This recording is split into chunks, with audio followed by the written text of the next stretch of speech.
Very good morning to all of you. चलिए जल्दी से आ जाइए, ठीक है।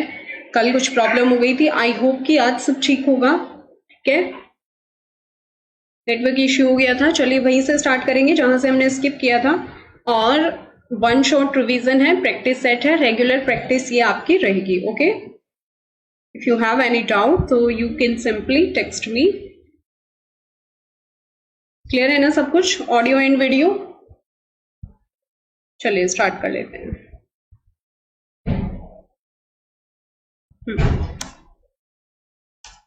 सो क्वेश्चन नंबर 32, ये हमने कल भी डिस्कस कर लिया था पर इसी से स्टार्ट करेंगे। यहाँ पर बफरिंग होना शुरू हो गया था। विच of the following statements is not correct about William Wordsworth?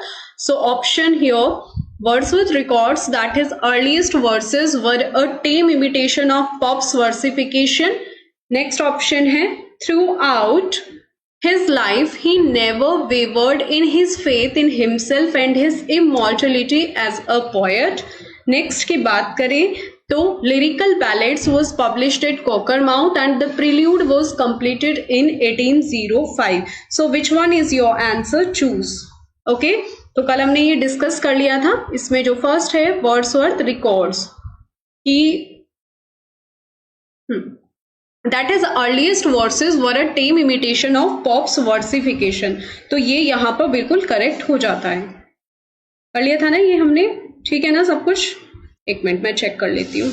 हाँ जी, अपना आंसर चूज कीजिए। ओके, उत्कर्ष, प्रिया, अमित, ठीक है, हाँ ओके, थैंक यू प्रिया। चलो, तो ये यहाँ पर lyrical ballad was published at Cockermouth, ये वाला स्टेटमेंट रॉन्ग है, बाकी सब भी करेक्ट है। सो राइट आंसर होगा यहाँ पर सी, ठीक है। चलिए नेक्स्ट क्वेश्चन पर मूव करते हैं। Most important question, which is not correct statement for metonymy figure of speech, जिसमें कि जो metonymy denotes a Greek language और चेंज ऑफ नेम इसको बोलेंगे, या फिर metonymy occurs where one thing is applied to another with which it has become closely associated, or in metonymy a part of something is used to signifying the whole, या the scepter can be used to stand for a king in metonymy. So आपको इसमें क्या करना है, जो सही नहीं है स्टेटमेंट चूज करना है। हाँ Amit, very good, very well done Amit. बताइए, मेटोनिमी की कॉन्टेक्स्ट में आपको इनकरेक्ट स्टेटमेंट चूज करना है and your answer is very well done. हाँ ठीक है, ये आपका क्या होगा? C option. किसकी डेफिनेशन है ये? सेनेफ डकी की, ठीक है, ध्यान रखना। Very well done. Next question, aphorism is ample use of simply and metaphor, indirect way of saying something embarrassing और अनप्लेजेंट, अ स्पीच और writing glorifying something or someone, या short phrase that says true or wise. Choose correct statement. Okay ठीक है, खुशी, विनीता, प्रिया, उत्कर्ष, अमित, हाँ जी बताइए aphorism क्या है? क्या ये यूज है? इसमें सिंबली एंड मेटाफोर का यूज किया जाता है। इनडायरेक्ट वे है, किसी को एम्बेरेस करना या अनप्लेजेंट वे में कुछ बोलना। हाँ ठीक है, very well done, very good. हाँ, शॉर्ट फ्रेज है दैट से ट्रू और वाइज, एफोरिज्म। और फेमस कौन है अपने एफोरिस्टिक स्टाइल के लिए? You know very well, type the name. Okay चलिए, एनिमोसिटी क्या होता है? Strong feeling of hatred, divergent opinion, indifference या apathy. What do you mean by animosity? ठीक है.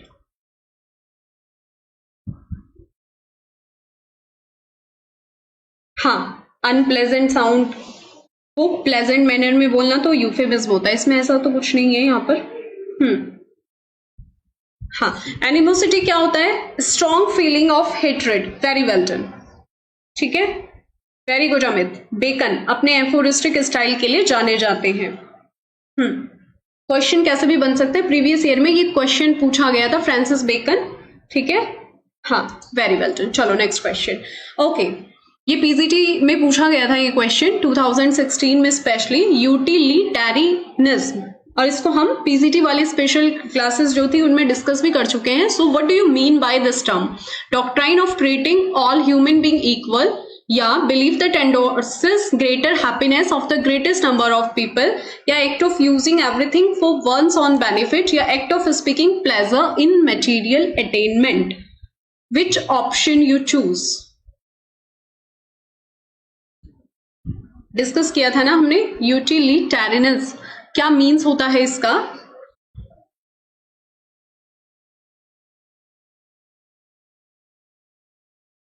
Very well done, very good Utkarsh. Believe that endorses greater happiness of the greatest number of people means जहां पर सब कुछ क्या हो, बहुत ही.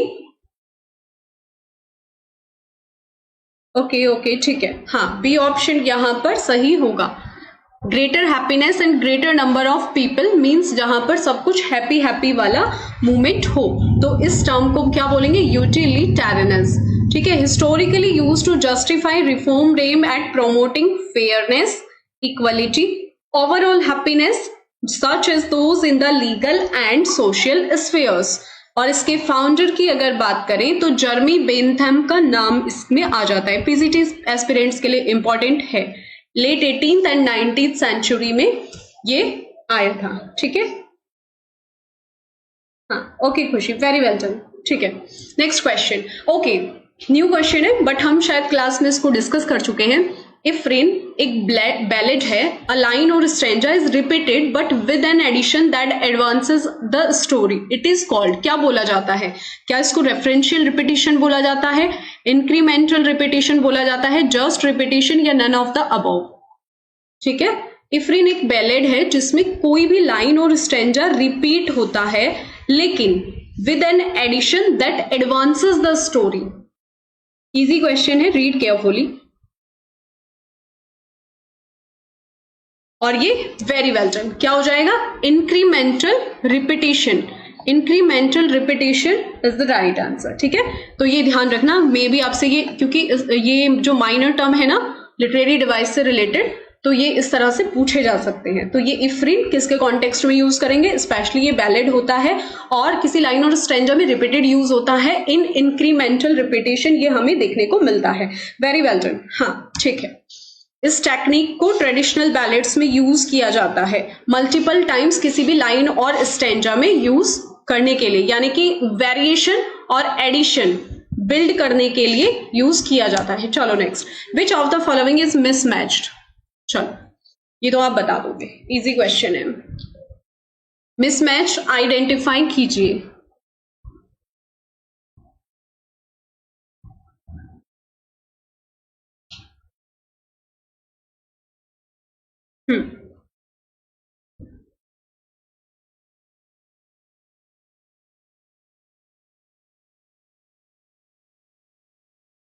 And your answer is very well done.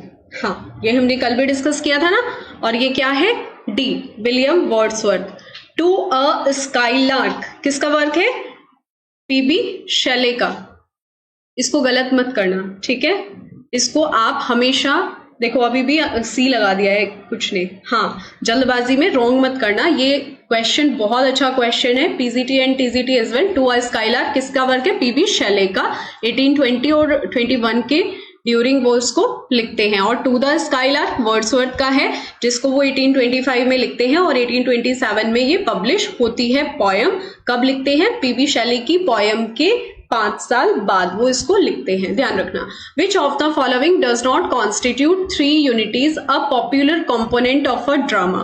ठीक है, तो आपको वो 3 यूनिटीज में से जो ऑड है वो आइडेंटिफाई करना है। Unity of events, unity of place, unity of time, unity of action. देखो, अगर आपको इस वर्क में टू अ स्काईलार्क और टू द स्काईलार्क में हमेशा कंफ्यूजन हो रहा है ना, तो इसको आप ऐसे लर्न करो, द वर्ड्सवर्थ। ठीक है, जो द वाला है वो वर्ड्सवर्थ के साथ आएगा, द वर्ड्सवर्थ, ऐसे याद करो। ठीक है, तो फिर इसमें आपको कभी कंफ्यूजन नहीं रहेगा। हाँ, ये सभी का ठीक है आपका। यूनिटी ऑफ इवेंट्स इसमें ऑड है। Okay, which novelist created a fictional Mississippi county Yoknapatawpha county in his novels. किस नॉवलिस्ट ने अपने नॉवेल में इस काउंटी का यूज किया है? इंपॉर्टेंट क्वेश्चन है, और ये नॉवलिस्ट आपको इनका नाम पता ही होना चाहिए। Hemingway, Faulkner, Toni Morrison, Alice Walker. ये नॉवल से रिलेटेड क्वेश्चन है और हमेशा नॉवल से रिलेटेड क्वेश्चन पूछे गए हैं, बट इस बात को बिल्कुल मत सोचना कि अब से आपसे इजी ही पूछे जाएंगे। ठीक है, किसी भी तरह का क्वेश्चन पेपर आ सकता है, तो आपको हर सिचुएशन के लिए रेडी रहना है। हाँ हाँ, ऐसे याद कर सकते हो आप। ठीक है, वेरी वेल डन विनीता। ये है आपका फॉकनर। वेरी गुड अमित, उत्कर्ष। ठीक है, हाँ, आर्टिकल के थ्रू आप इसको लर्न कर सकते हो। ठीक है, चलो, फॉकनर है। द रीजनल नॉवल किससे रिलेटेड है? Hardy's novel in Wessex in southern England. ये नॉवल के कॉन्टेक्स्ट में याद रखना, हार्डी के नॉवल फेमस है, ये आपसे पूछा जा सकता है, वेसेक्स इन सदर्न इंग्लैंड। ठीक है, हेजियोग्राफिक्स आर रिटन ऑन। इसको और ज्यादा तो क्लियर करने की जरूरत नहीं है ना, इसको एक बार आप अच्छे से पढ़ भी लेना। ठीक है, ये फिक्शनल काउंटी पर बेस्ड होते हैं, कोई फिक्शनल काउंटी होती है उस पर बेस्ड होते हैं। जैसे फॉकनर है तो इन्होंने इस काउंटी पर लिखे हैं, और हार्डी ने वेसेक्स पर लिखे हैं। ठीक है, एक सदर्न इंग्लैंड का एक पार्ट है, उस पर नॉवल लिखे हैं जो कि बहुत फेमस हुए थे, और द रीजनल नॉवल की ये कैटेगरी में आते हैं। चलो नेक्स्ट बताओ। Hagiographics are written on the leaves of marginals, the leaves of sultanates, ये वर्ड गलत टाइप हो गया यहाँ पे, the stylised leaves of Christian saint, none of the above. हाँ, ये तो आपने पहले ही आंसर दे दिया ऑप्शन से पहले। ठीक है, ये रिलेटेड सेंट होती है, तो Christian saint is the right answer, C option यहाँ करेक्ट होगा। Next, TS. Eliot critical notion, dissociation of sensibility and objective correlative word derived. बताओ। यस, हाँ, सी सभी का करेक्ट है। ठीक है, हेजियोग्राफीज सेंट से रिलेटेड होती हैं। टी.एस. इलियट का क्रिटिकल नोशन जो डिसोसिएशन ऑफ सेंसिबिलिटी है एंड ऑब्जेक्टिव कॉरिलेटिव, वो किस टर्म से डिराइव्ड है? इटालियन पोएट्स, जर्मन क्रिटिक्स, या फ्रेंच राइटर्स?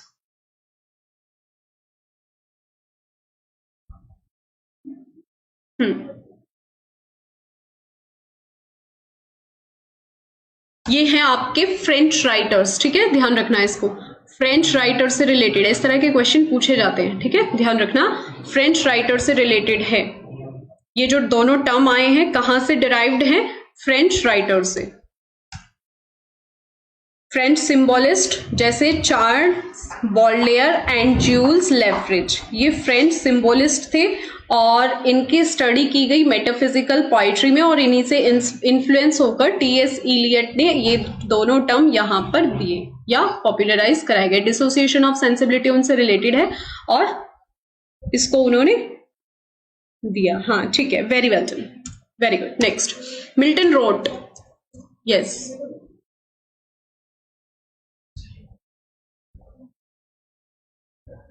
French writer. ठीक है, हाँ, 1921। ठीक है मैं, ओके ओके, हाँ जी, बताइए नेक्स्ट क्वेश्चन। मिल्टन रोट, कितने सोनेट्स लिखे हैं टोटल? वेरी गुड, ये उन्होंने टोटल 24 सोनेट्स लिखे हैं, जिसमें से 18 इंग्लिश सोनेट्स हैं एंड 6 इटालियन हैं। Very well done Vinita, good morning Agam. ठीक है, चलो, where does Wordsworth compare himself to an Aeolian harp? किस वर्क में वर्ड्सवर्थ अपने आप को एलियन हार्प से कंपेयर करते हैं?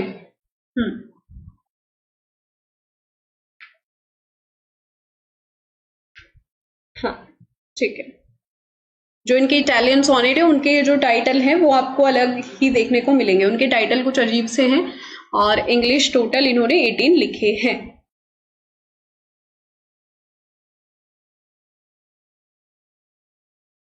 ठीक है, वेरी गुड। ये आपको द प्रिल्यूड में देखने को मिलता है। द प्रिल्यूड में वो अपने आप को एलियन हार्प से कंपेयर करते हैं। एलियन हार्प यानी कि जब wind blows through its string, है ना, जब wind blows through its string तो उसको वो वहां एलियन हार्प के नाम से बुलाते हैं, यानी कि खुद को कंपेयर करते हैं। The prelude is said to be spiritual autobiography of Wordsworth, psychological autobiography of Wordsworth, biographical sketch of Wordsworth या none of these. Identify the question. किस तरह का वर्क है द प्रिल्यूड, किस ईयर में इसको पब्लिश कराया गया, और अदर टाइटल टाइप कर दीजिए इसका, पहले इसका क्या टाइटल था, यानी कि ये किस टाइटल से हमें शो हुआ था, ये तो बाद में रखा गया था ना। Very well done. हाँ, ये क्या है, स्पिरिचुअल ऑटोबायोग्राफी ऑफ वर्ड्सवर्थ है, ध्यान रखना। ठीक है, ब्लैंक वर्ड्स में लिखा गया वर्क है और पब्लिश होता है 1850 में। Very good. Wordsworth the thorn, a law tree और बुश इज एन। वर्ड्सवर्थ का जो वर्क है द थॉर्न का मीन्स है कि अ लॉ ट्री और बुश, जैसे झाड़ियां वगैरह होती है ना, तो इस तरह का ट्री। तो ये आपको बताना है कि आप इसको किस कैटेगरी में रखोगे, क्या ये ऑड है, एपिक है, नैरेटिव पोयम है या लिरिकल बैलेड है। हाँ, poem to Coleridge the prelude. ठीक है, वेरी गुड जी।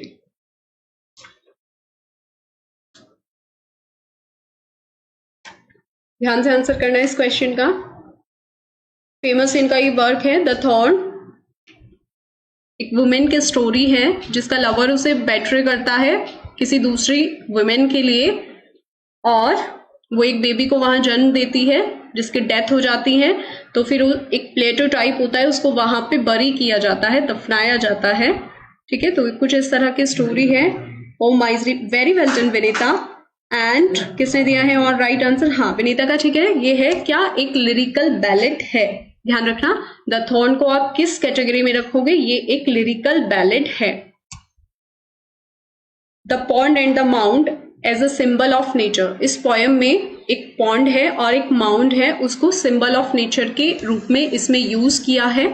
ठीक है, और किसने, ये पूछा जा सकता है क्वेश्चन आपसे कि इस पोयम को किसने नैरेट किया है। Narrated by old sea captain of the neighbourhood, जिसमें डेसोलेशन एंड एलिनेशन के विजन को शो किया गया है। यानी कि जो वो लेडी है वो क्या होती है, एलिनेशन का शिकार होती है। ठीक है, ये पूछा जा सकता है आपसे। एलिनेशन, ये स्पेलिंग यहाँ पे रॉन्ग है, इसको करेक्ट कर लेना। करेक्ट स्पेलिंग होगी ALIENATION। ठीक है, एलिनेशन यानी कि जो अकेलापन होता है उसका शिकार वो होती है। मार्था रे उस वुमेन का नाम है जो उसके लवर स्टीफन हिल के द्वारा उसको त्याग दिया जाता है। Okay, who inspire Wordsworth to compose poem. Yes, बताइए वर्ड्सवर्थ को कौन इंस्पायर करता है पोयम कंपोज करने के लिए। ठीक है, ये आपको बताना है।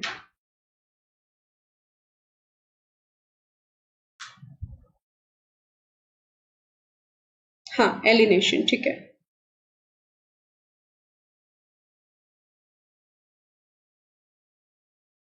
वेरी वेल डन उत्कर्ष। ये है विलियम टेलर, हिज टीचर, उनके टीचर हैं। ठीक है, अब देखो यहाँ पर भी एक दो फैक्ट्स हैं। वर्ड्सवर्थ के जो टीचर थे विलियम टेलर, वो उन्हें इंस्पायर करते हैं पोयम को कंपोज करने के लिए। ठीक है, और अगर माइकल बेपे का नाम आता है, उनके एक और टीचर थे, और ये कहाँ थे पहले इसके बारे में डिस्कस कर लेते हैं। जो विलियम टेलर थे, हॉकशीट ग्रामर स्कूल में हेडमास्टर थे, और वो उनको एनकरेज करते हैं वर्स को कंपोज करने में। और हाँ, ये क्वेश्चन आप रीड कर लेना, मैं बता देती हूँ आपको। माइकल बेपे का अगर नाम आता है तो फर्स्ट टीचर इन पॉलिटिक्स अगर आपसे पूछा जाए तो माइकल बेपे आएंगे। और अगर ये पूछा जाए कि कौन वर्ड्सवर्थ को पोयम कंपोज करने के लिए इंस्पायर करता है, तो वहां पर आप विलियम टेलर यूज करोगे। ठीक है, हाँ, एक चीज और, जो गॉडविन थे पॉलिटिकल जस्टिस ऑफ गॉडविन से भी ये बहुत ज्यादा इन्फ्लुएंस थे, तो मे बी उनका भी नाम देखने को मिल सकता है। तो ये 3 टीचर इनके आप याद रखना जिनसे ये बहुत ज्यादा प्रभावित थे, ठीक है। Wordsworth along with Samuel Taylor Coleridge revolted against the pseudo-artificial diction of dash represented by Alexander Pope, ठीक है, and together they published lyrical ballads which is considered a red letter day in the history of English poetry। तो आपको उनका नाम बताना है the new classical poet से। Very well done, option से पहले आंसर आता है ना, हाँ, तो ठीक है, it shows that your preparation is awesome, ठीक है, very well done, new classical poets, ठीक है। ये स्यूडो आर्टिफिशियल डिक्शन किससे रिलेटेड है? न्यू क्लासिकल पोएट से, और ये किसने रिप्रेजेंट किया था? अलेक्जेंडर पॉप ने। टुगेदर कॉलरिज के साथ मिलकर ये लिरिकल बैलेड्स पब्लिश कराते हैं, और जब ये लिरिकल बैलेड्स पब्लिश होता है तो इंग्लिश पोएट्री की हिस्ट्री में इसे रेड लेटर डे कंसीडर किया जाता है। ये पूछा जा सकता है आपसे, ठीक है। हम्बल एंड रस्टिक लाइफ को इन्होंने इसमें जोड़ दिया है इस बात पर। Very good. हाँ, question number next, the priest undoubtedly places Wordsworth the revolutionary. इसमें वर्ड्सवर्थ को बताया जा रहा है कि the revolutionary, Wordsworth the poet, and finally Wordsworth the high priest of nature. Professor Herbert Read, Samson, Compton, Rickett या none of them, which one you choose?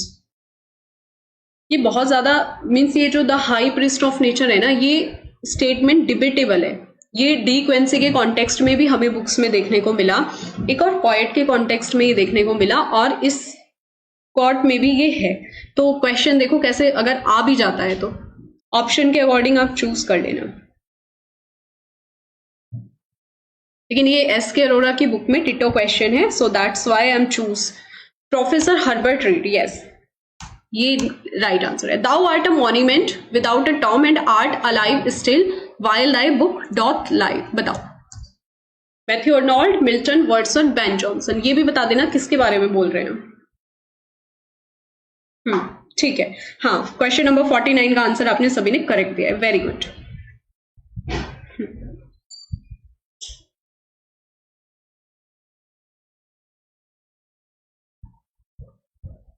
सोच समझ के आंसर करना क्वेश्चन नंबर 50 का।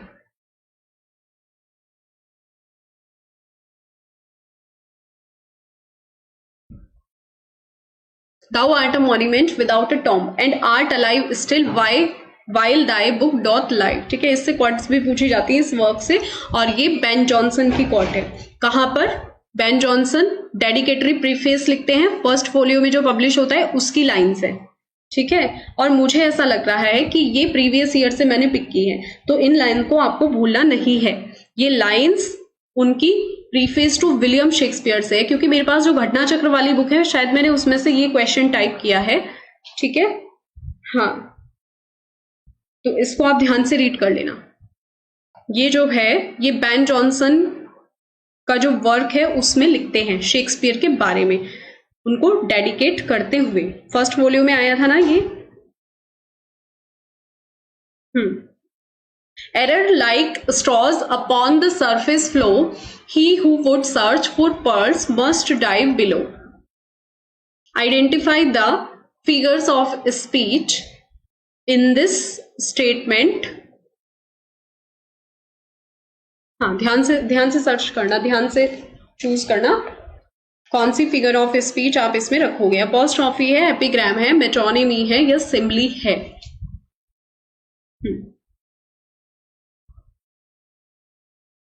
Errors like straws upon the surface flow, he who would search for pearls must dive below। Very good, ये है simply, ठीक है। एज और लाइक का यूज करते हुए जिसमें कंपैरिजन किया जाए, तो एरर्स को स्ट्रॉ की तरह से बताया है, ठीक है। Next, they speak like saints and act like devils. Choose your answer.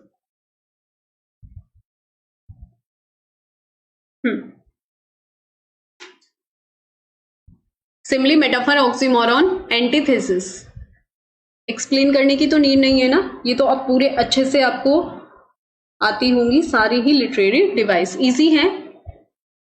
तो क्या आपको इसमें ऑक्सीमोरन देखने को मिल रहा है? एंटीथेसिस या मेटाफर है या सिम्बली है? They speak like saints and act like devils, and your answer is yes, ये है एंटीथेसिस। Very good. नेक्स्ट है एम्बिग्यूटी टर्म गिवन बाय, किसने दिया था ये टर्म एम्बिग्यूटी?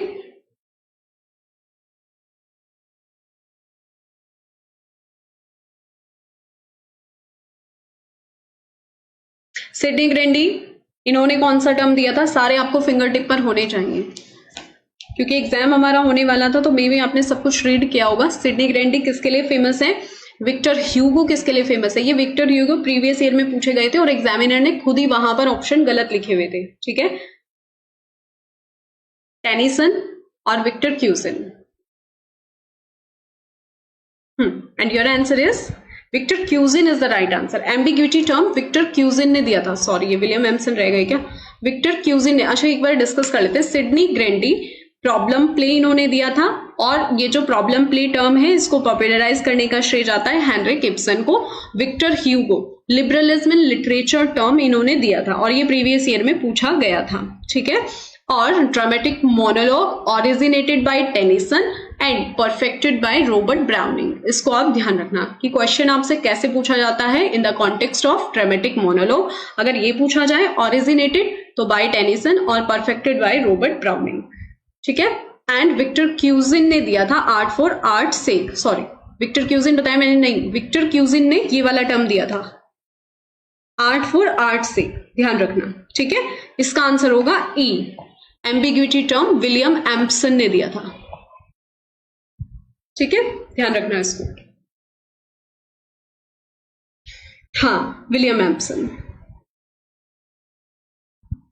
एमरसन ही एम्पसन, हाँ ठीक है। आर्ट फॉर आर्ट से याद रखना, ये पूछा जा सकता है आर्ट फॉर आर्ट से किससे रिलेटेड है, ठीक है। तो ये टर्म दिया था विक्टर क्यूजिन ने, ध्यान रखना इसको। चलो next, the leader of the conspirator in Julius Caesar. आपको इनमें से पहचानना है conspirator, the leader of the conspirator in Julius Caesar. Option के अकॉर्डिंग आप चूज करेंगे।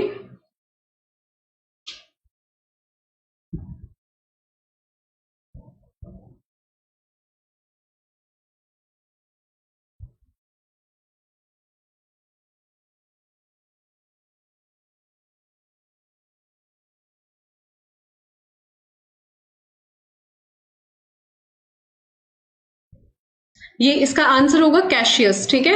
ये जो कॉन्स्पिरेटर के लीडर थे, दो लीडर थे, एक तो ब्रूटस था और एक कैशियस था, तो इसमें आप चूज करोगे कैशियस क्योंकि इसमें ब्रूटस नहीं है। लेकिन अगर ब्रूटस आता है या दोनों एक साथ आते हैं तो Brutus and Cassius is the leader of the conspirators, ठीक है। Cassius and Brutus right answer होगा वैसे इसका, पर ऑप्शन के अकॉर्डिंग चूज करना है। और अदर सीनेटर्स थे जैसे कास्का, डेशियस, सिन्ना, मैचेलस सिम्बर, ये सब उनके कॉन्स्पिरेटर्स में आते हैं। और जो कैशियस एंड ब्रूटस है उनको प्राइमरी ऑर्केस्ट्रेटर्स बोलते हैं, ठीक है। ये लिटरेरी टर्म है, इसको ध्यान रखना। ऑर्केस्ट्रेटर्स मीन्स जो सब कुछ मैनेज करते हैं, जो प्लॉटिंग वगैरह, जो उन्होंने उसको मारने की कॉन्स्पिरेसी वगैरह वहां पर की थी अरेंज, तो उनको ऑर्केस्ट्रेटर्स बोला जाता है। तो कैशियस एंड ब्रूटस का नाम इसमें आता है, ठीक है। और अगर ये पूछा जाए कि टोटल कितने कॉन्स्पिरेटर्स थे, ये फुल नेम है ब्रूटस का और कैशियस का। पूछा जा सकता है Marcus Junius Brutus, Gaius Cassius Longinus. Total 60 conspirators थे, ठीक है। कॉन्स्पिरेसी में कितने कॉन्स्पिरेटर्स थे? टोटल 60 कॉन्स्पिरेटर्स थे। और कितने टाइम स्टैम्प्ड किया था सीजर को? 23 टाइम चाकू मारा गया था, हाँ ठीक है, ध्यान रखना इनको। John Milton wrote in his college life at Cambridge. John Milton ने जब वो कैम्ब्रिज में थे क्या लिखा था अपनी कॉलेज लाइफ में? एपिसल, एपिथैलेमियम या प्रोल्यूजन, या नन ऑफ दीज? एपिसल क्या होता है टाइप कर देना अगर किसी को पता है तो। एपिथैलेमियम आपको पता है, मैरिज पर गाए जाने वाला सॉन्ग। एंड प्रोल्यूजन, प्रोल्यूजन होता है एक स्पीच जो स्टूडेंट्स के द्वारा तैयार की जाती है।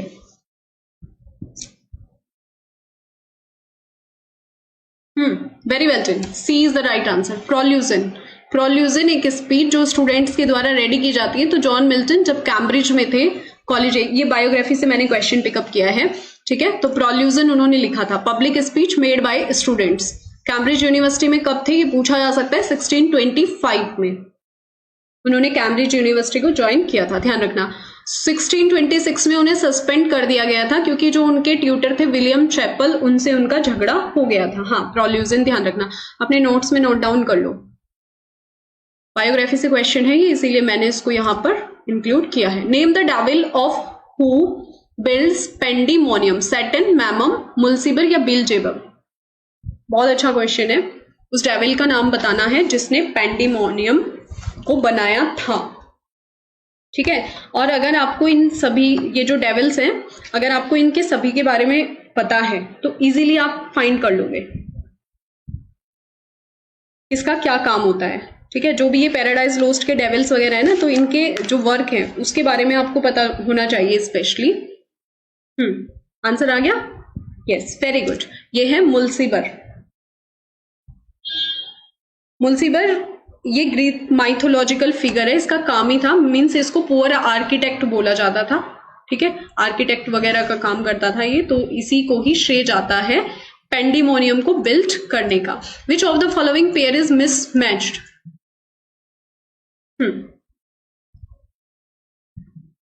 टेलीग्राम ज्वाइन कर लेना सूर्या, मिल जाएगी आपको वहां पर पीडीएफ। आज अपलोड कर दूंगी, आज संडे है ना, एवरी संडे आपको पूरे वीक की पीडीएफ मिल जाएगी टेलीग्राम पर, ठीक है। वैसे हैंड रिटन नोट्स जरूरी है बनाने, अभी आप बना सकते हो, ठीक है। कहाँ पीडीएफ ढूंढते फिरोगे एग्जाम टाइम पर, अपने हैंड रिटन नोट्स आपके पास होंगे तो आपको रिवाइज करने में इजी होगा, ठीक है। तो साथ के साथ या तो क्लास के साथ बना लिया करो या फिर पीडीएफ्स में से बना लिया करो। और वन मोर थिंग कि हाँ, ठीक है, ठीक है, ठीक है, ओके। हाँ, very well done, very well done. Cymbeline इसमें इनकरेक्ट होगा, राइट बताओ क्या करेक्ट 1609 में है ना। ठीक है। Which of the following statement is incorrect with reference to John Milton? 1671 which contained Paradise Regained and Samson Agonist, या Paradise Regained is briefer and poorer than Paradise Lost, Samson Agonist in form has no unity of time, place and action, and तो answer ही दिख गया। And Lycidas has the color and music of the best Spenserian verse, तो इसमें C option क्या होगा, incorrect होगा, ठीक है। ये इसमें दिया है Samson Agonistes in form has no unity of time, place and action, यही इसमें इनकरेक्ट है। सैमसन एगोनिस्ट में हमें ये तीनों टर्म देखने को मिलते हैं, और ये क्वेश्चन मैंने पिकअप किया है आपके प्रीवियस ईयर के क्वेश्चन पेपर से। हाँ, ठीक है, ठीक है, सी इसमें रॉन्ग होगा। Paradise Regained briefer and poorer than Paradise Lost, हाँ ये है तो सही। पैराडाइज लोस्ट तो एपिक है, काफी बड़ा वर्क है। ठीक है, तो सी ऑप्शन इसमें इनकरेक्ट होगा। इसमें तीनों देखने को मिलते हैं, unity of time, place and action, तीनों देखने को मिलते हैं, जबकि इसमें क्या दिया है, has no unity of time and action. तो C will be the right answer. Next, okay, a tragic figure gifted and heroic, a hero of Israel brought law into his Gazan prison by a fatal character flaw of pride and lust, betrayed by his cunning wife, and in his famous phrase "I live in Gaza at the mill with slaves," identify the figure.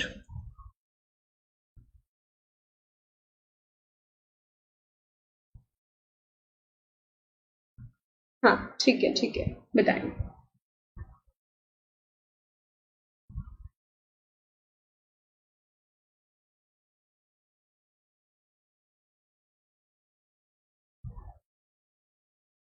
Very good, ये है आपका Samson Agonistes. हाँ, hubris and pride देखने को मिलता है, ठीक है। He makes no friend who never made a foe, identify the figure of speech in this statement. Climax है, बाथोस है, मेटोनिमी है या एपिग्राम है? He makes no friend who never made a four,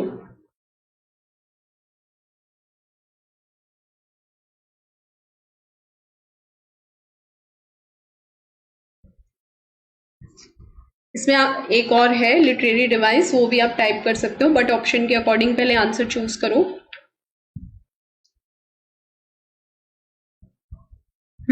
very well done प्रिया। ठीक है उत्कर्ष, नीता, हाँ ये सभी का ठीक है। Epigram, okay. Next, O rose thou art sick, identify the figure of speech.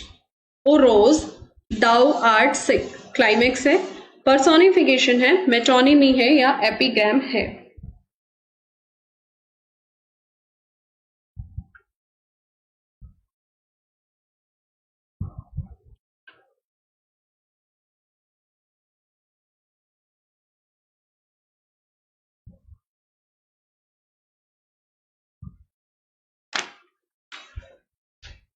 और ये होगा आपका पर्सोनिफिकेशन। हाँ ये सभी का ठीक होना चाहिए। ये है what? Personification. Very well done. Next है happy morning, identify the figure of speech. Happy morning epigram है, ट्रांसफर्ड एपिथेट है, एंटीथेसिस है या पैराडॉक्स है?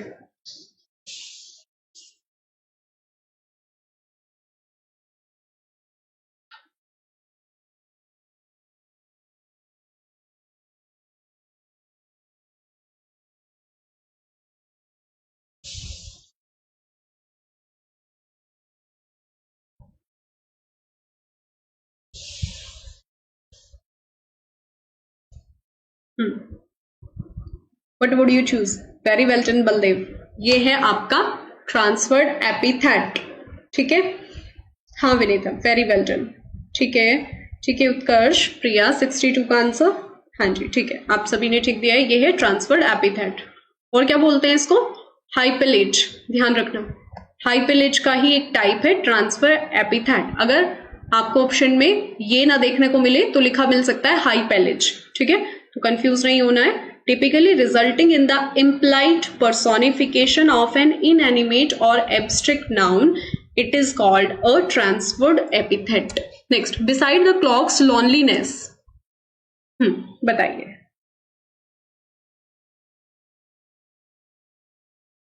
Beside the clock's loneliness, epigram है, हाइपेलेज है, एंटीथेसिस है या पैराडॉक्स है? अच्छा एक बार डिफरेंस भी लिख दो। क्या डिफरेंस है एंटीथेसिस और पैराडॉक्स में? Do you know?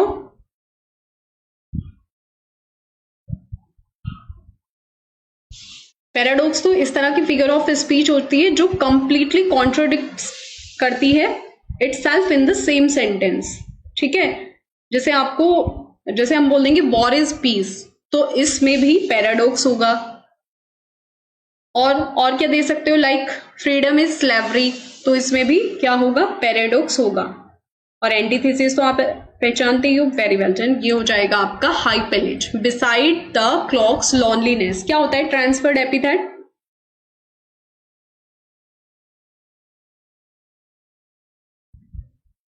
क्या होता है? टाइप करना एक बार, कहां पर होता है transfer epithet? The clock is not only but the poet is. ठीक है, क्लॉक लॉनलीनेस लिखा है यहां पर, तो ये क्लॉक लॉनली नहीं है, अकेली नहीं है, जबकि पोएट है। यानी कि इस तरह की स्पीच जिसमें कोई भी एडजेक्टिव जो होता है is not used with the word it qualifies.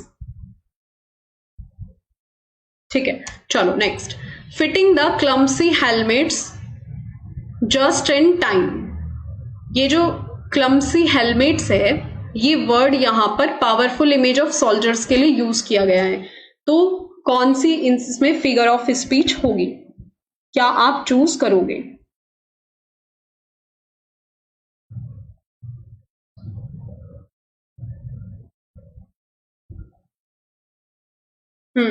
ठीक है, ठीक है।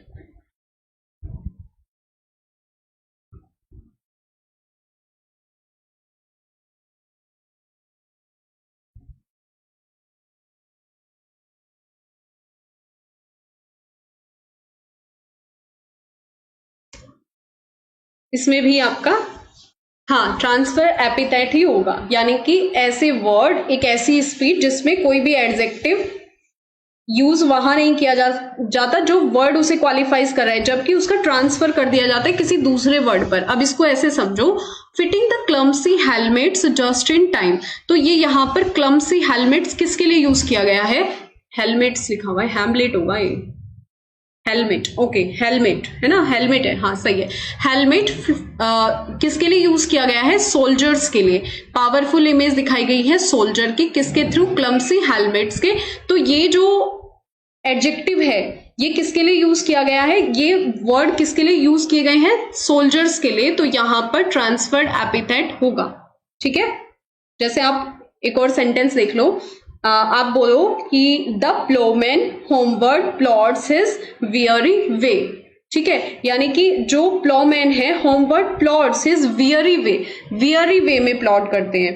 तो ये क्या है? यहां पर एग्जाम्पल है ट्रांसफर एपिथेट का या हाइपेलेज का, ठीक है। जैसे रेस्टलेस नाइट, तो नाइट रेस्टलेस नहीं होती है, ठीक है। कौन होता है रेस्टलेस? Person, clear. तो इस तरह के जो सेंटेंस होंगे वहां पर ट्रांसफर एपिथेट का यूज होगा। शेक्सपियर्स लॉस्ट ईयर्स, आइडेंटिफाई कीजिए शेक्सपियर के lost years.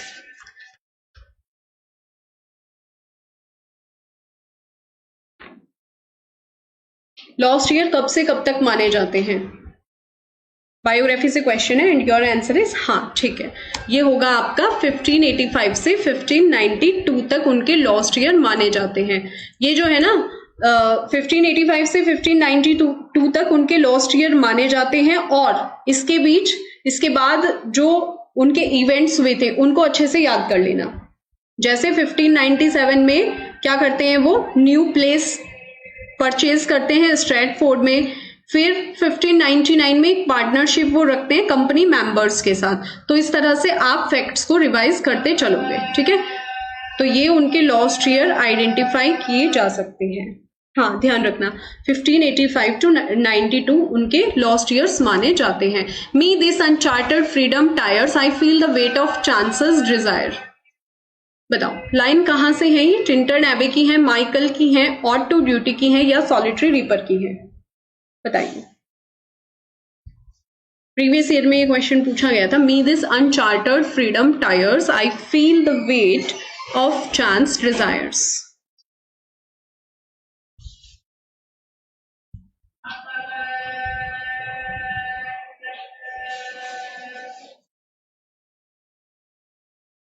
Very well done, ये है आपकी ऑड टू ड्यूटी से लाइन है। चलो next, the spirit of self sacrifice the confidence of reason give and in light of truth by bondman let me live. Ending line है, कौन सी poem की हो सकती है?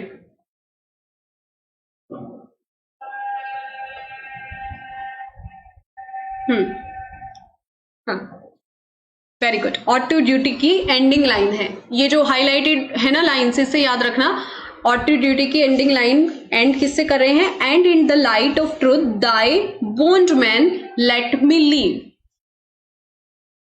ठीक है। हाँ इससे याद रखना ऑड टू ड्यूटी की एंडिंग लाइन है। इफ सॉलिट्यूड और फियर और पेन और grief should be thy portion with what healing thoughts, identify the line.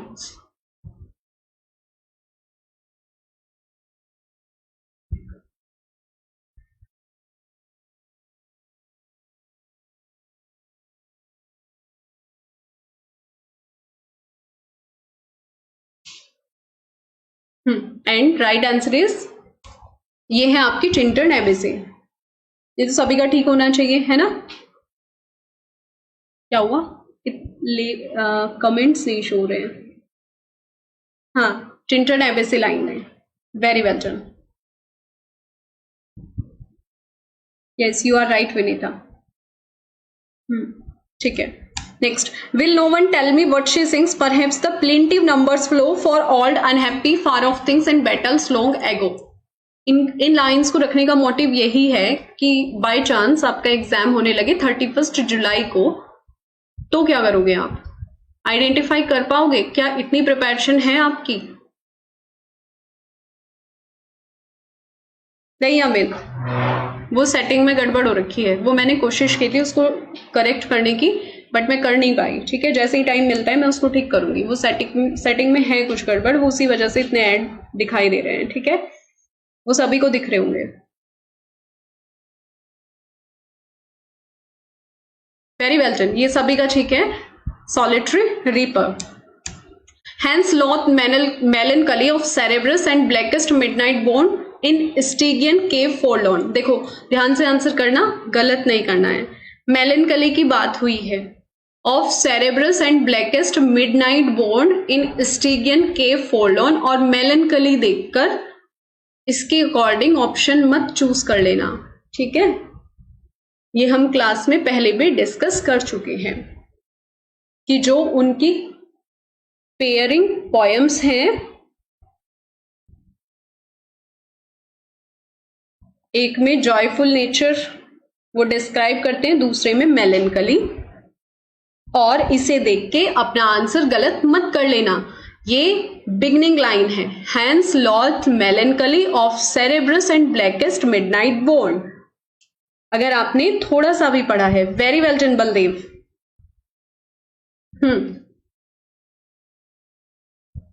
ठीक है, ये देखो यहां पर मैंने आपको बताया था कि मेलनकली ये बिगनिंग लाइन में क्या करते हैं, पहले इसका त्याग करते हैं मेलनकली का, ठीक है, of Cerberus and blackest, okay ठीक है उत्कर्ष, एंड ब्लैकेस्ट मिडनाइट बोर्न, और इनका त्याग करने के बाद उसके बाद ये आह्वान करते हैं, किनका, कौन सी म्यूज है वो जिनका ये आह्वान करते हैं। So right answer here L'Allegro, beginning line है एल एलिग्रो की, ठीक है। हाँ ध्यान रखना है इसको, कौन सी म्यूज का आह्वान कर रहे हैं वो, ये लाइंस जो हैं ये पहले इनका त्याग करते हैं मेलनकली का, उसके बाद म्यूज का आह्वान करते हैं। कौन सी म्यूज है उनका नाम भी आपको पता होना चाहिए in L'Allegro. Then to the well trod stage anon if Jonson's learned song be on और स्वीटेस्ट शेक्सपियर फैंसिस चाइल्ड। बताइए लाइन कहां से है ये, हाँ ध्यान रखना।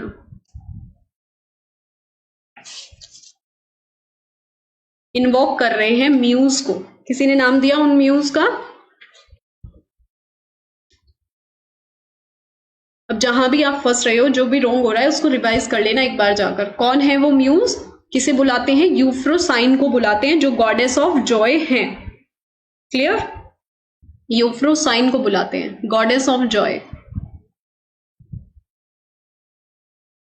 और मेलनकली को बोलते हैं leave me alone. Very good, ये भी आपकी एल एलिग्रो से लाइन है, ये प्रीवियस ईयर में पूछी गई थी आपकी lines. Well trod stage anon if Jonson's learned song be on, ये जॉनसन को बोल रहे हैं, उसके बाद ये sweetest Shakespeare fancy's child L'Allegro में बोलते हैं, प्रीवियस ईयर में पूछी जा चुकी है ये लाइंस, ठीक है ध्यान रखना। Very good, next, the holy time is quiet as a nun, identify the figure of speech.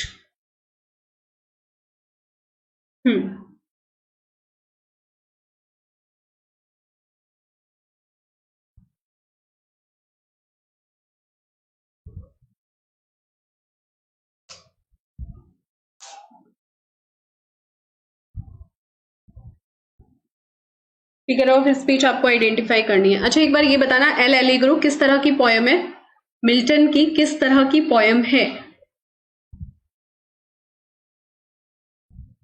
क्या ये पर्सनल एलेजी है या ये पेस्टोरल पोयम है?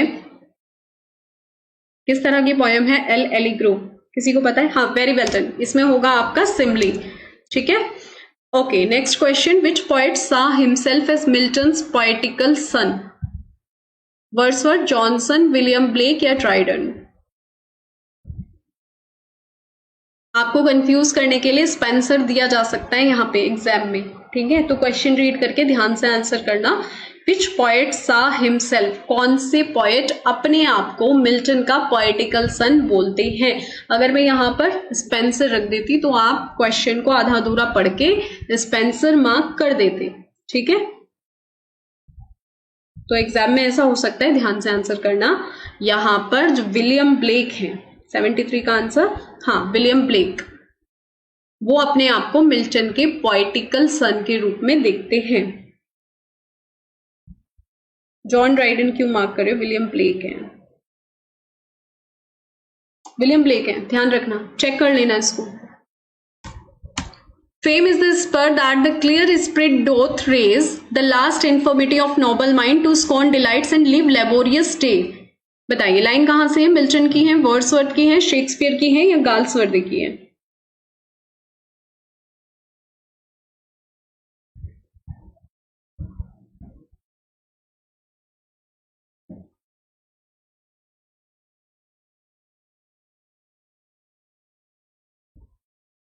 इजी हो गया है वैसे तो, बताना। लिसिडस से लाइन है और किसकी है, मिल्टन की है, मिल्टन की पोयम लिसिडस से, ठीक है, जिसमें अपने आप को अनकाउक्सवेन वगैरह वो बोल रहे हैं अपने फ्रेंड को, एडवर्ड किंग को, ठीक है। They also serve who only stand at wait, ये लाइंस कहां से हैं? क्योंकि इजी है तो हम फास्ट करेंगे।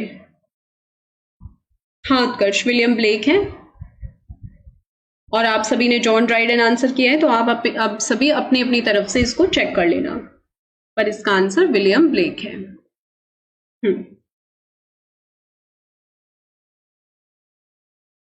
बताइए, इजी है ये तो।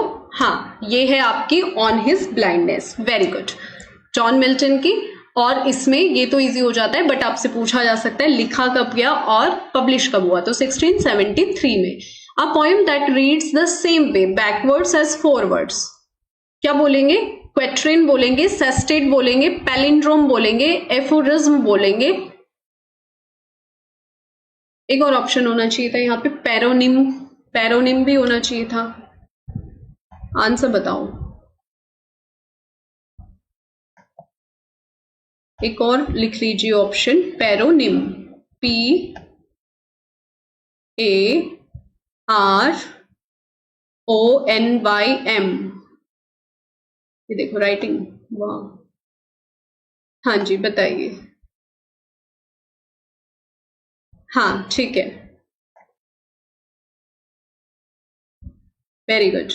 और ये हो जाता है आपका पैलिंड्रोम, और अगर पैरोनिम होता तो कंफ्यूज नहीं होना था, ठीक है, दोनों अलग अलग चीज है। एक पोयम जो सेम वे में रीड की जाती है बैकवर्ड्स एज फॉरवर्ड्स, उसको आप या तो पैलिंड्रोम बोलोगे, या फिर अगर ऑप्शन में कैंसरीन है उसको कैंसरीन बोलोगे, ठीक है। लेटिन वर्ड क्रैब से आया है, क्रैब का मीन्स क्या होता है, कैंसर, ये वर्ड आपने सुना भी होगा कई बार। और अगर पैरोनिम आ जाता है तो पैरोनिम क्या होता है, देखो पैरोनिम्स के एग्जाम्पल देख लो, एक्सेप्ट एंड एक्सेप्ट, ठीक है, दोनों का क्या है, दोनों का प्रोनाउंसिएशन सेम है, बट इनका मीनिंग एंड स्पेलिंग डिफरेंट है।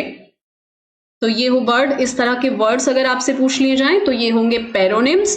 और पैलिंड्रोम क्या होता है, एक ऐसी पोयम जिसको बैकवर्ड्स एज फॉरवर्ड्स कहीं से भी पढ़ो वो सेम वे में रीड होती है, या फिर ऐसे वर्ड्स जैसे एग्जाम्पल के लिए लिख दीजिए पैलिंड्रोम के वर्ड्स, हाँ ई होगा इसमें, ठीक है, palindrome. Bound each to each by natural piety, Wordsworth my heart leaps up की ये लाइन है। तो ये जो नेचुरल पाइटी एक फ्रेज है वर्ड्सवर्थ के द्वारा दी गई है, इस फ्रेज से कौन डिसएग्री करता है, William Hazlitt, William Blake, T S. Eliot या नन ऑफ दीज? हाँ, लाइक होमोनिम्स।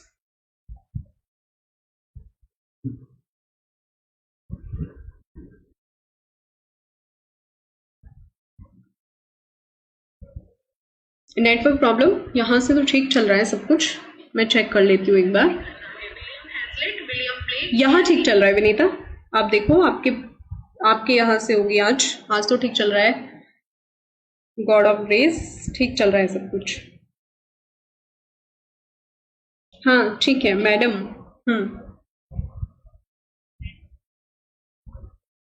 आंसर इज, ये हम कई बार डिस्कस कर चुके हैं, नेचुरल पाइटी, नेचुरल पाइटी वो बोल रहे हैं, तो इससे डिसएग्री कौन करते हैं, विलियम ब्लेक करते हैं, ठीक है, ध्यान रखना इस नाम को, विलियम ब्लेक वर्ड्सवर्थ की इस फ्रेज से डिसएग्री करते हैं। वो मानते हैं कि जो नेचुरली, जो मैन है ना वो नेचुरली इम्पायस होता है, ठीक है, और वर्ड्सवर्थ की फ्रेज खुद से ही कॉन्ट्राडिक्ट करती है, क्योंकि जो वर्ड्सवर्थ है ना वो बताते हैं कि जो चाइल्डहुड से ही क्या है कि वो बोलते हैं ना कि बच्चों से सीखना चाहिए, ठीक है, बचपन से सीखना चाहिए कि किस तरह से हमें अपनी लाइफ को जीना चाहिए। तो इसी वे में वो बोलते हैं bound each to each by natural piety, वो बोलते हैं ना the child is the father of the man. तो ये जो फ्रेज है ना natural piety, natural impious, William Blake बता रहे हैं और इस फ्रेज से डिसएग्री करते हैं कि वर्ड्सवर्थ खुद की ही फ्रेज को कॉन्ट्राडिक्ट करते हुए शो हो रही है। ठीक है, पोर्शिया इन जूलियस सीजर, इजी क्वेश्चन है, इसका आंसर फास्ट करेंगे।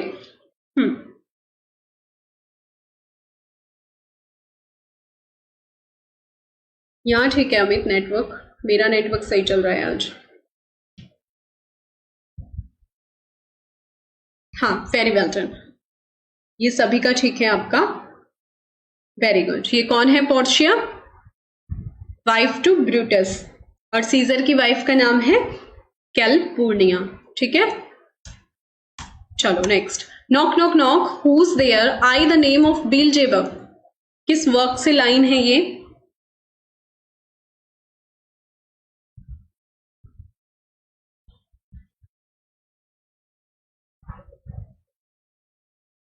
जूलियस सीजर की वाइफ का नाम कैलपुर्निया है, ब्रूटस की वाइफ का नाम पोर्शिया है, और जूलियस सीजर की लवर का नाम क्लियोपेट्रा है, जो बाद में ही हमें एंटोनी एंड क्लियोपेट्रा में उनकी स्टोरी देखने को मिलती है।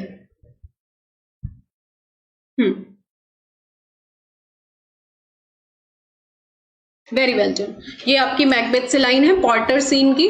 ठीक है, मैकडफ एंड लेनक्स से बात कर रहा है। मैकडफ एंड लेनक्स जब पहुंचते हैं तो मैकबेथ के कासल में, तो वो उनसे बातें करता हुआ वहां शो होता है। Identify incorrect pair,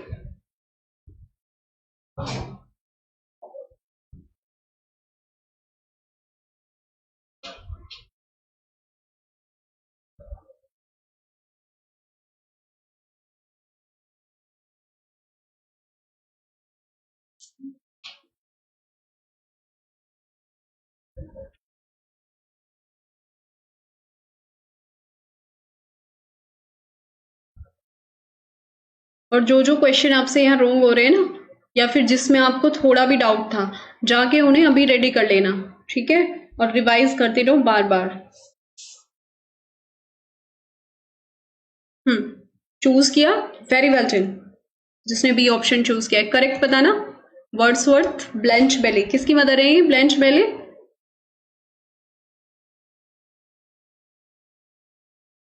Wordsworth and कुक्सन, Wordsworth and कुक्सन है उनकी मदर का नाम, और ब्लेंच बेली किसकी मदर का नाम है?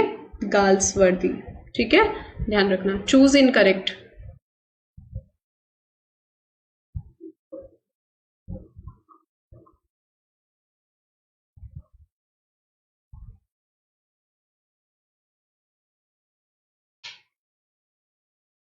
Good evening Udayraj.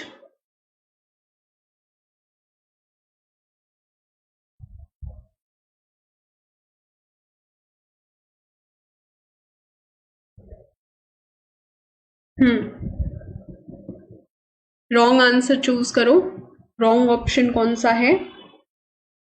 क्या होगा? वर्ड्सवर्थ, वर्ड्सवर्थ की वाइफ का नाम क्या था? Mary Hutchinson. ठीक है, ध्यान रखना, ये शेक्सपियर की वाइफ है, एनी हैथवे, बिल्कुल सही है। मिल्टन की एलिजाबेथ मिंशुल, सही है। गाल्सवर्दी के एडा पियर्सन कूपर, ठीक है, लेकिन इनकी वाइफ का नाम क्या है वर्ड्सवर्थ की? Mary Hutchinson. क्लियर? चलो, गाल्सवर्दी ट्रेजेडीज आर कॉल्ड, किस तरह की ट्रेजेडी गाल्सवर्दी की बोली जाती थी? Tragic, heroic, social, classical.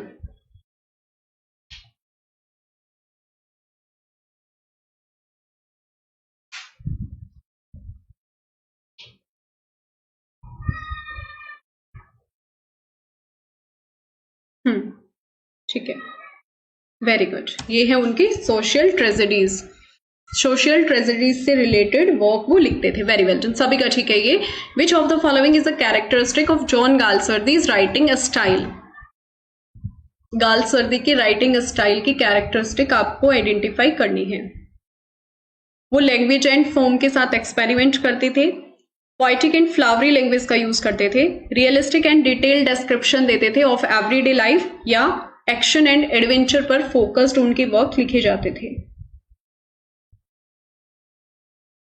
And your answer is हाँ, वेरी वेल डन विनीता, ये है डिटेल्ड डिस्क्रिप्शन देते थे एवरीडे लाइफ पर, ठीक है। चलो, who is given solitary punishment in the justice?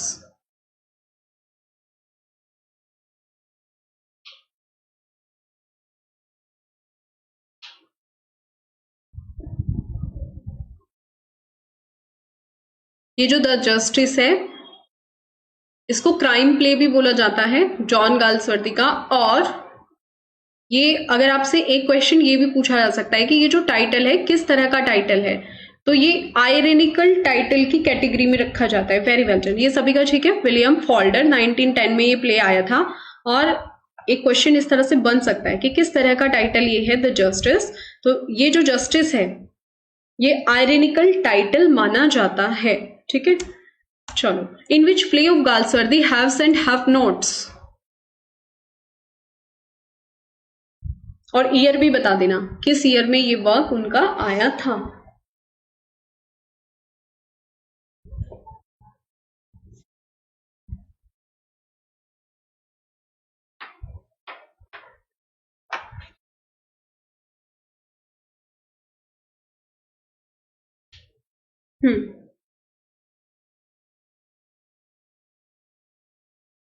ठीक है, the silver box, very well done. The silver box 1906 में 3 एक्ट्स में ये आता है, ठीक है। हैव्स एंड हैव नॉट्स, यानी कि पुअर एंड रिच। हाँ, ठीक है। चलो नेक्स्ट, आइडेंटिफाई इनकरेक्ट स्टेटमेंट।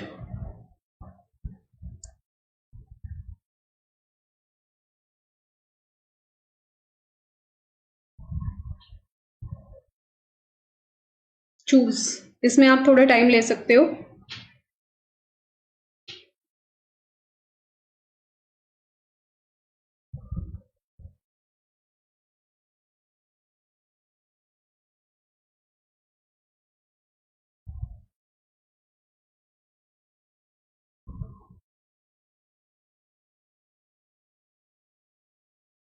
ठीक है Vinita, very well done.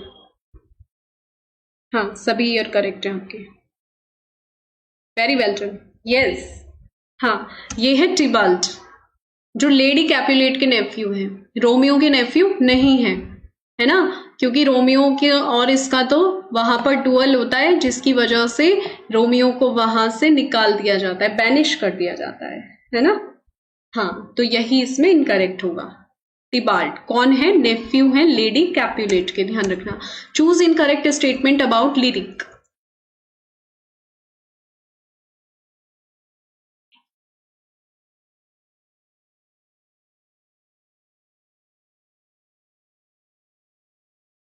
Shortness single theme and intense single emotion होते हैं, या फिर मोस्ट पर्सनल होते हैं नेचर में।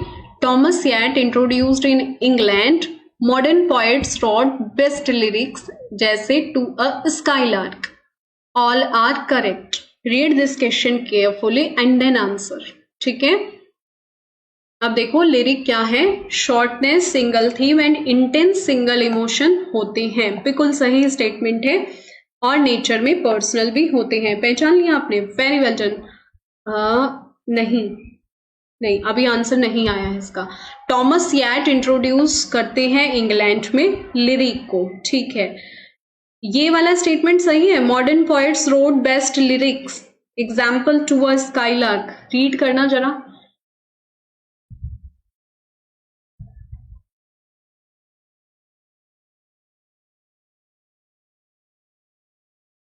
इनकरेक्ट स्टेटमेंट फाइंड करना है आपको।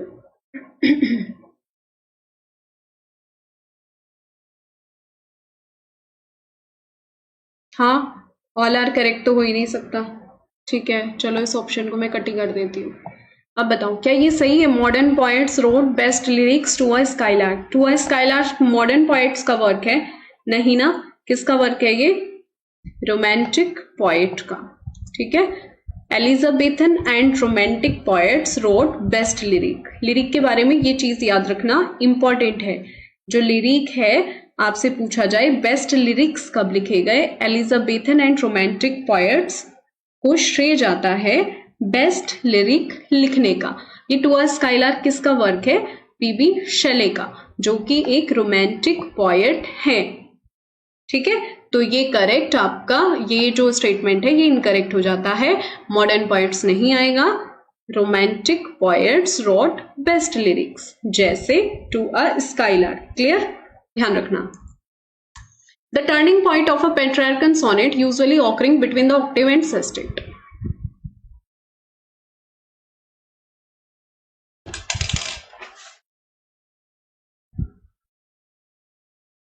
अब देखो इसमें लाइमरिक क्या होती है, किस तरह की पोयम है लाइमरिक, विलेनली, वर्नाक्यूलर और वोल्टा। आंसर चूज करो पहले, उसके बाद आंसर कर लेना, ठीक है।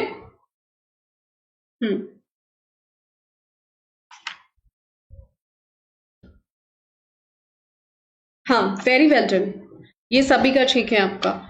जो पेट्रार्कन सोनेट है, ऑक्टेव एंड सेस्टेट के बीच जो टर्म आता है क्या बोलते हैं उसको, वोल्टा। और लाइमरिक कैसा वर्क है, विलेनली क्या होता है, वर्नाक्यूलर लिटरेचर क्या होती है, पता है किसी को तो टाइप कर दीजिए, पता तो होगा ही ना, रिवाइज करा हुआ है सब कुछ। क्या होती है वर्नाक्यूलर लिटरेचर, या लैंग्वेज जो एवरीडे यूज की जाती है। हाँ, वोल्टा मीन्स होता है टर्न, ठीक है, ठीक है, वेरी गुड। और लाइमरिक क्या होता है, 5 एनापेस्टिक लाइंस इसमें देखने को आपको मिलेंगी। और विलेनली किस तरह की पोयम होती है,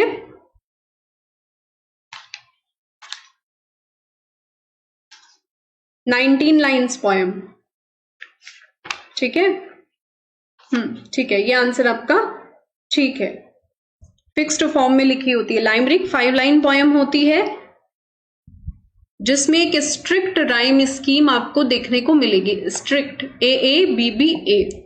ह्यूमरस राइमिंग इनकी होती है, यानी कि ह्यूमरस वे में ये लिखी जाती है। विलेनली की बात करें तो विलेनो से आया है, विलेनो क्या है, एक इटालियन वर्ड है, ध्यान रखना। और ये dance song coupled with pastoral theme, villanelle specially जो पेस्टोरल थीम पर डांस सॉन्ग होते हैं उन पर परफॉर्म होती है या बनाए जाते हैं। 19 लाइन की एक पोयम होती है, तो इसका आंसर होगा वोल्टा। विलेनली पढ़ लेना, क्योंकि प्रीवियस ईयर में क्वेश्चन पूछा गया था विलेनली से। और एक चीज और ध्यान रखना, विलेनली से रिलेटेड इसमें फिक्स्ड फॉर्म का यूज किया जाता है। फिक्स्ड फॉर्म कैसी, 5 टर्सेट रखे जाते हैं और एक क्वेट्रेन होता है। क्वेट्रेन का मतलब 4 लाइन, यानी कि 5 और 4 के कॉन्टेक्स्ट में आती है, 5 into 4 इस तरह से। वोल्टा, वोल्टा यहां पर सही होगा। फर्स्ट 15 लाइंस 5 टर्सेट्स में होती हैं और लास्ट 4 लाइंस इसमें देखने को मिलेंगी, यानी कि टोटल 19 लाइन की पोयम विलेनली होती है, ठीक है। ये ठीक है आप सभी का। Next question, it presents the lives of working man और another members of the lower class. ये अच्छा क्वेश्चन है, और इजी भी है। ये नॉवेल के टाइप्स हैं और इनमें से आपको आइडेंटिफाई करना है।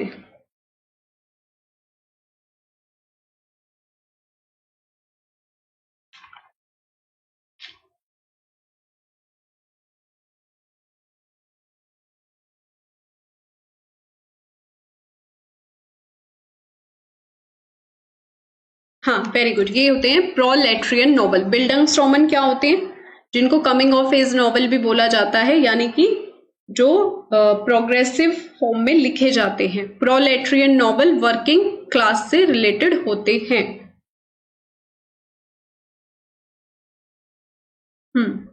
ठीक है। और एक और होते हैं एपिस्टोलरी नॉवल। पता है वो किस तरह के नॉवल होते हैं, एपिस्टोलरी जो नॉवल होते हैं, पता है किसी को, लिखो जरा, लेटर्स की फॉर्म में होते हैं, ठीक है, letters form. Wordsworth along with his sister Dorothy moved back to Lake District and settle at Dove Cottage in the village of Grasmere. किस ईयर में, 1802, 1799, 1805 या 1797? हाँ,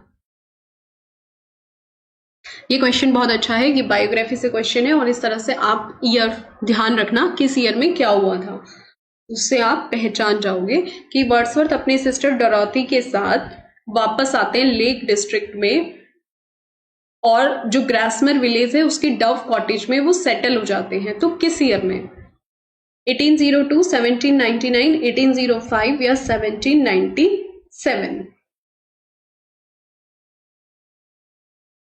ये जो 1797 है ना, हाँ वेरी वेल डन उत्कर्ष, ये जो 1797 है, इस ईयर में जो वर्ड्सवर्थ है वो अपनी सिस्टर डोरोथी के साथ एल्फॉक्सटन हाउस जाते हैं सोमरसेट में, जो कॉलरिज के घर के पास होता है, ठीक है, 1797 में। और ये यहाँ पर डव कॉटेज में कब सेटल होते हैं? 1799 में। ध्यान रखना, बायोग्राफी से क्वेश्चन है।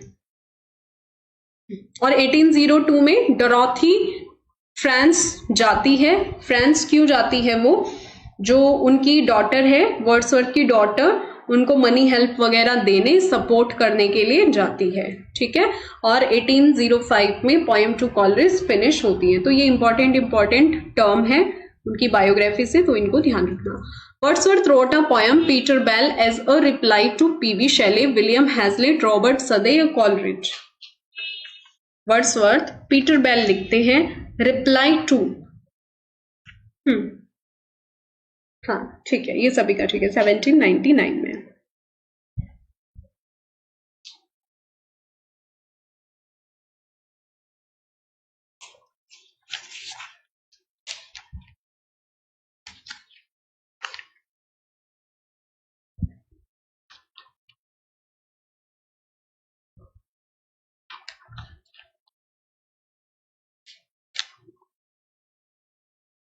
पीटर बेल जो कि अ टेल इन वर्ड्स है, वेरी गुड बलदेव, ये है आपके कॉलरिज, ठीक है, ध्यान रखना इनको। कॉलरिज द एंशिएंट मैरिनर, ठीक है, इसके रिप्लाई में पीटर बेल लिखते हैं अ टेल इन वर्ड्स। कब लिखते हैं? 1798 में वो इसको लिख देते हैं।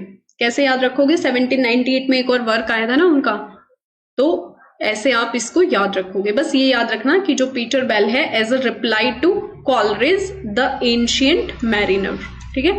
It is written for mourning और lamentation. It is just by its theme and subject matter. It ends with a hopeful note along with consolation, does not follow rhyme, metre and stanza form, explore questions about death और mortality. बताइए which is term? Ode है, elegy है, lyric है या limerick है?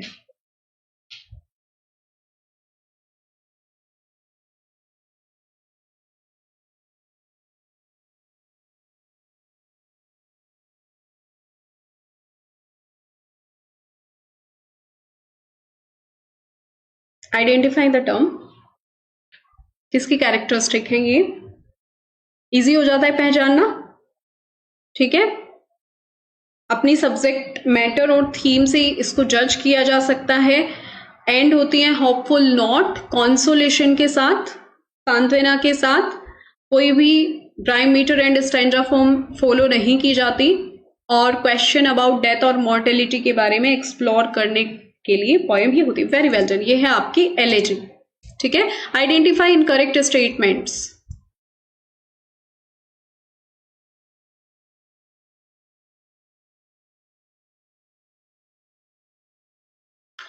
Number 1 है model set by the Greek poet Theocritus. Poet assumes himself as a shepherd and weeps the death of another shepherd. The setting is pastoral. Milton's Lycidas on the death of friend Edward King. Keats' Adonis on the death of Keats. Arnold Thyrsis on the death of Arthur Hugh Clough. हाँ ठीक है, very well done. Fourth इसमें incorrect होगा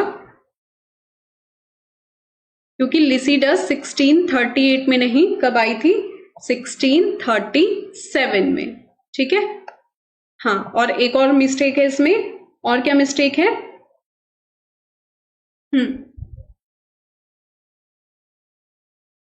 एक mistake और है ना इसमें। क्या मिस्टेक है? आइडेंटिफाई की आपने?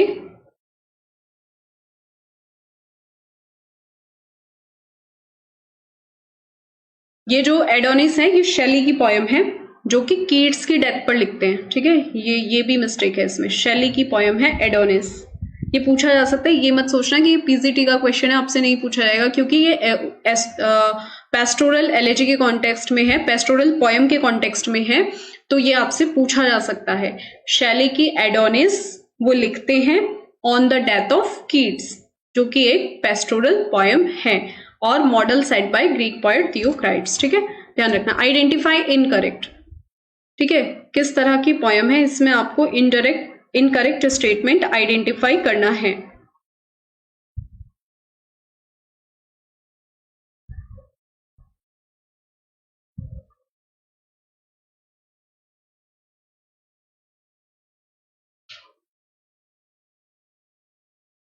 ये जो पोयम है, laments the death of a personal in his personal capacity, ठीक है, यानी कि पर्सनल एलिजी के बारे में दिया गया है। It is written as a tribute to someone loved और lost. Arnold in memoriam on the death of his friend Arthur Henry Hallam, Walt Whitman, O Captain, My Captain on the death of Abraham Lincoln, या all are correct। Identify incorrect statement, ध्यान से answer करो। ठीक है, ये personal elegy से related है, ये सारी कैरेक्टरिस्टिक पर्सनल एलेजी की हैं, लेकिन इसमें मिस्टेक है, ये वाला ऑप्शन इसमें करेक्ट नहीं है। एक बार फिर से पढ़ लो, ठीक है, एक बार फिर से पढ़ लो, ध्यान से पढ़ लो।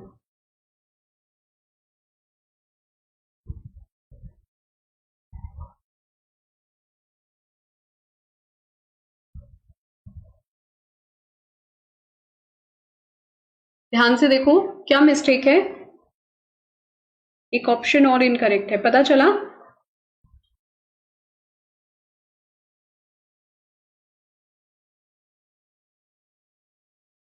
देखो, पर्सनल एलेजी की कैरेक्टरिस्टिक, ठीक है, बिल्कुल ठीक है। ये इन मेमोरियम किसका वर्क है पता है आपको? इन मेमोरियम किसका वर्क है?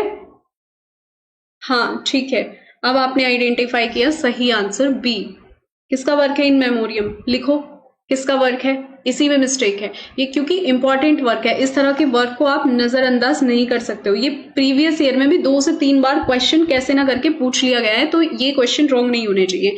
ठीक है, पर्सनल एलेजी, पेस्टोरल जो ये है, इनके जो राइटर हैं, जो एलेजीज हैं, उनको ध्यान से आप रीड कर लेना। ठीक है, तो ये किसकी है इन मेमोरियम? टेनिसन का वर्क है। हाँ, टेनिसन का वर्क है। 1850 में वो अपने फ्रेंड आर्थर हेनरी हेलम की याद में लिखते हैं। चलो, that's all enough for today. कल मिलते हैं एट शार्प 11:30। आई होप कि आपको ये सेशन अच्छा लगा होगा। ठीक है, लाइक कर देना, शेयर कर देना और अपनी प्रैक्टिस करते रहो, और जो चीज आपसे गलत हुई है उनकी बार बार प्रैक्टिस करो, और देखो, नोट करो क्या पॉइंट आपसे छूट रहे हैं। ओके, चलिए, see you then tomorrow. Till then, have a good day. Bye bye, and thank you. Thanks to all of you.